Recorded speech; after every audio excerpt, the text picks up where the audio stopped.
Okay, this video is going to teach you about triangles. The first 2 pages of the notes should be a review for you. However, if you've forgotten any of it, then you should write it in your notes. If you remember all this, don't worry about it.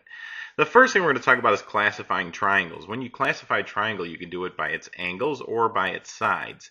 If you were classifying it by its angles, you could say it's acute, which means that all of the angles are acute, in other words, less than 90 degrees.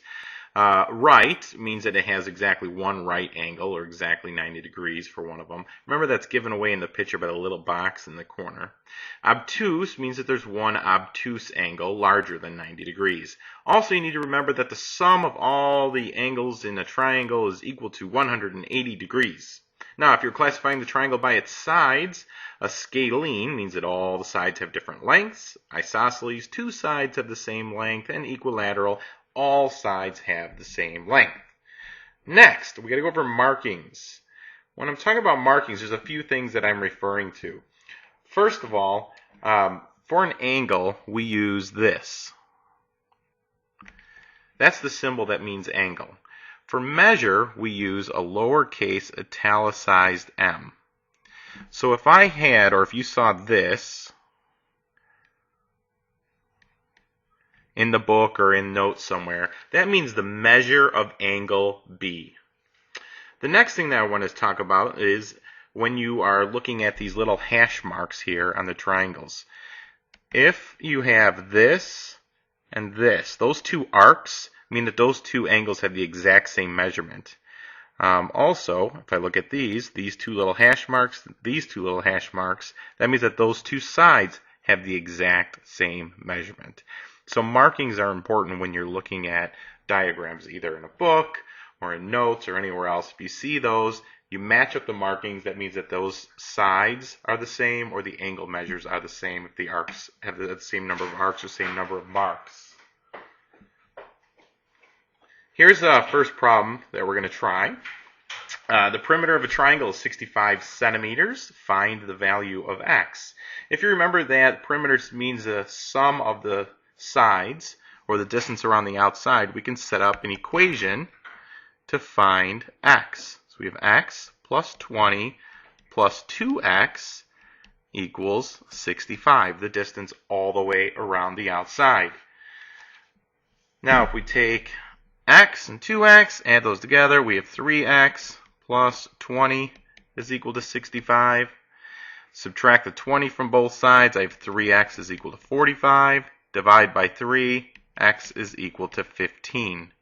So now I know that this side here is 15, this one is 2 times 15, or 30.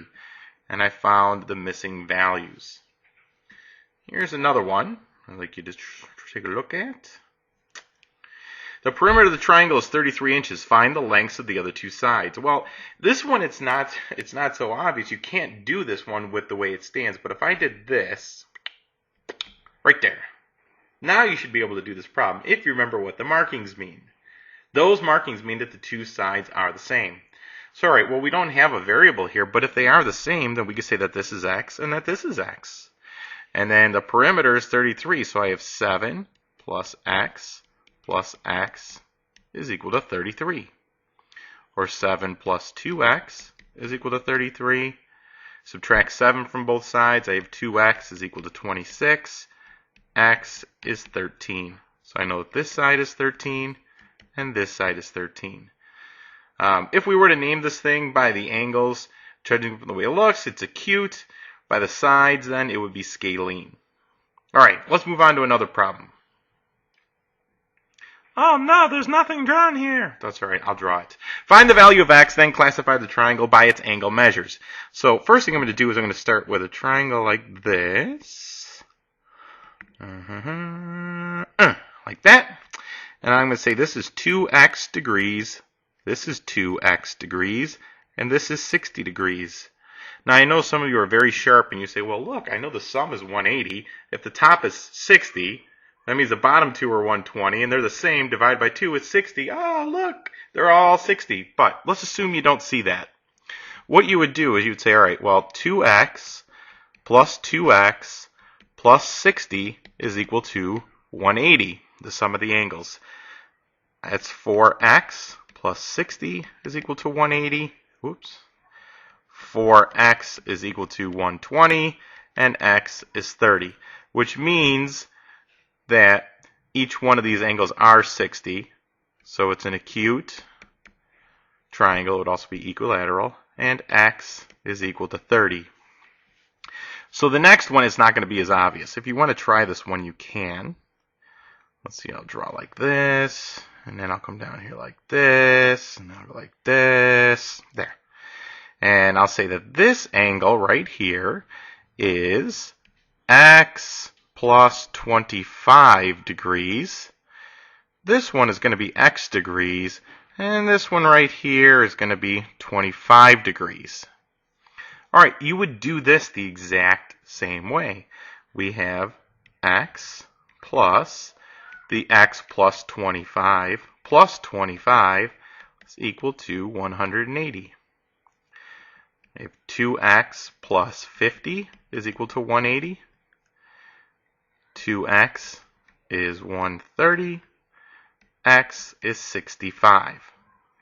So that means that this is, first of all, answer the first part, x is 65 degrees, and it is a right triangle because if I put 65 up here, I have 65 plus 25 is 90, and then this one over here is just 65.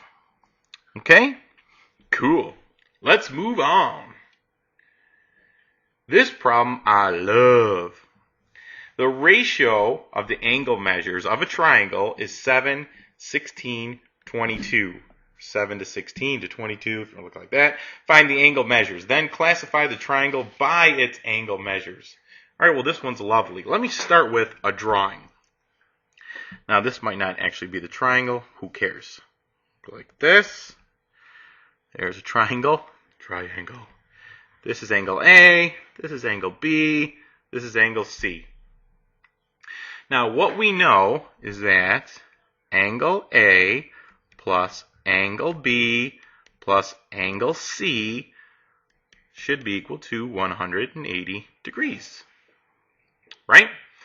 Now, what we don't know is we do have the ratio up there, 7, 16, 22, but that's not actually the measure, the angle measurement. So if we used a variable for the angle measurement and we said, well, angle A is the 7x degrees, plus angle B is the 16x degrees, plus angle C, which is 22x degrees, it should be equal to 180. Now I put my ratio into a problem then that I could solve, and I use the variable to represent the degrees.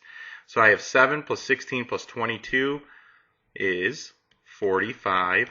X is equal to 180. X then is equal to 4. So, angle A is 7 times 4, which is 28 degrees. Angle B is 16 times 4, which is 64 degrees. And angle C is 22 times 4, which is 88 degrees. Now, if you wanted to do a quick check on this, you could just take the sum of these, add them up, and it's 180 degrees. That is a wonderful check. This shows that the work was done correctly. The type of triangle here would be an acute. All right, that is it. Now, it's time for the Daily Puzzler. Dan draws a triangle and concludes that the sides, or the side lengths, have the ratio 1 to 1 to 3. How do you know he made a mistake? That is all.